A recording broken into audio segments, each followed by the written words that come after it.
All right, we're back, and as we were going into the break, I mentioned the fact that the archives, and again, the archives with all of Linda's programs are absolutely free. I mentioned the genius who has, beyond all reasonable doubt, discovered the true cause of MS and Alzheimer's, which Big Pharma does not want the public to know about, because again, it's something that if you go and you do a search on Wikipedia for Alzheimer's or MS, for example, it will say that the cause is unknown, but we can, for example, slow the progression of the disease by taking drugs which destroy the body's immune system. That makes a lot of sense. In other words, the problem is the white blood cells. The problem is your body's immune response. So if we destroy the white blood cells, we can slow the progression, although the cause is not known. Well, all of that is absolute. When you listen to the interviews that I did with Dr. Monty, it's absolute nonsense. And if you go to the network does the archiving, I don't. So go to gcnlive.com. That's gcnlive.com. That's for Genesis Communications Network.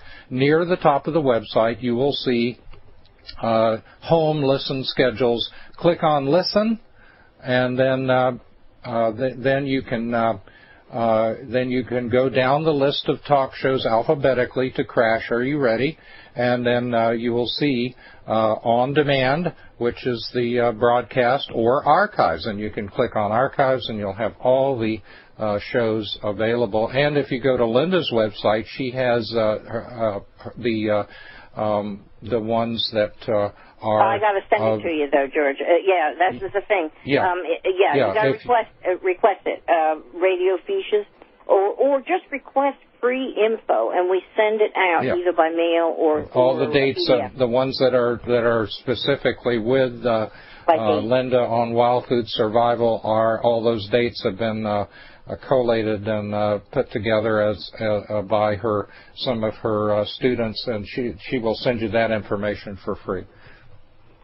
Okay, getting back to roots. But when you request information, let me interject this. When you request information, like Linda's offering to send us free information, like how to eat your pine tree, and the list of previous shows on Crash, Are You Ready, etc.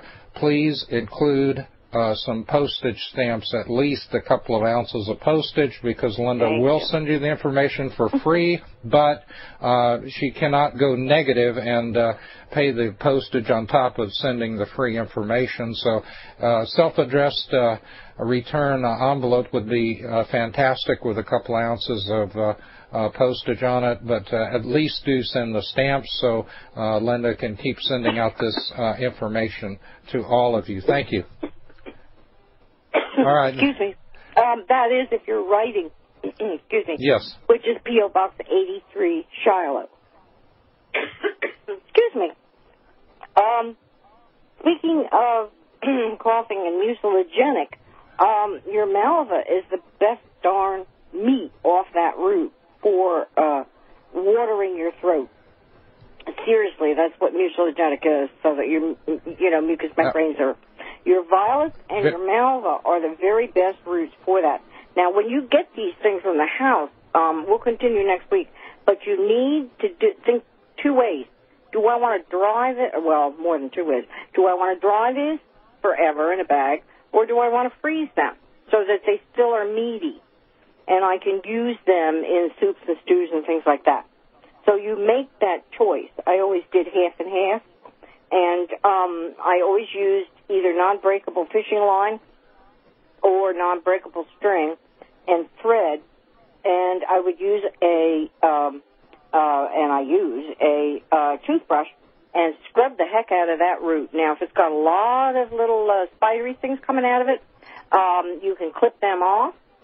They're edible too, but I clip them off. I took a potato peeler if I wanted them in my meal that night, or to freeze them, You can take them out of your freezer and take a potato peeler and skin them and, peel them down and use those peels for stir fries. You can do that all winter long. Or you can use those peels to dry and to grind them, which makes it fantastic. Oh, boy. I mean, if you took a lot of curly duck, which is very high in vitamin A, and you ground that, or dandelion that's very high in blood tonic, and you ground that, you can add these other things. This will take another show to really show you which each one of these things will do for you. And they'll do for you in whatever way you want to do. But start with your kids with the toothbrush and the scrubbing and the threading and the making a string, because it's a lot of fun to watch them shrink. They do shrink, but they're there for 30 years if that's what you, if you just keep them. And then to reconstitute, we would take them out in the middle of winter or whatever, take them out of the paper bag or off the string, and we would put them in water and steep them for a while, maybe simmer them for a while, or mullein. Mullein, for instance, is a medicine for colds and things like that, so that was something that I often got real big roots for, and then I would take a knife and score that big roots. I might use that big root and hang it back up on a nail. Of course, we live primitively, but I would hang it back up on a nail and then use it every time Todd got a cold, and it worked out very, very well. But every time you score it, you get more and more and more goodness out of that. And same with goldenrod. It's a blood tonic. I mean, my gosh, it's all the way back into history as a blood tonic. And these are the things that I would label the bag, and I keep them whole. But now I'm back into an apartment. I could both freeze them and keep them dried, or I can slice them if it's one that doesn't have a pith in the center that's super hard. Like burdock, for instance, in the Korean markets, you can buy a 2-3 foot one. They grow them in barrels so that they go all the way down the bottom of the barrel. And they're very pure, very perfect roots, And you can buy them with cellophane around them, and take them home and slice them into carrot-like kind of slices. You can do that. You can't do that too much in the wild because most of them have a pith in the center running through the middle. The smaller ones don't, like violets are very skinny, and clover is very skinny, and, skinny root, and a lot of your dandelions are very thin. So all you do is take a pair of scissors. All I do is take a pair of scissors and cut them up. I have my kids cut them up into 2-inch sections, and I freeze them, and then I either use half for frozen and half for strung. And you can throw them into a bag. They dry. And it's just phenomenal. You can take them out and grind them. There's so many different uses according to what it is. So always label it properly. Always say mullein medicine, antihistamine. Or Malva, you can take this right out of books, Malva, mucilagenic food, goldenrod, tonic, medicine, clover, tonic, food, Queen Anne's lace, food, and we'll go going over this next week in more detail, and echinacea, for instance, immune system, medicinal, burdock, vitamins, food.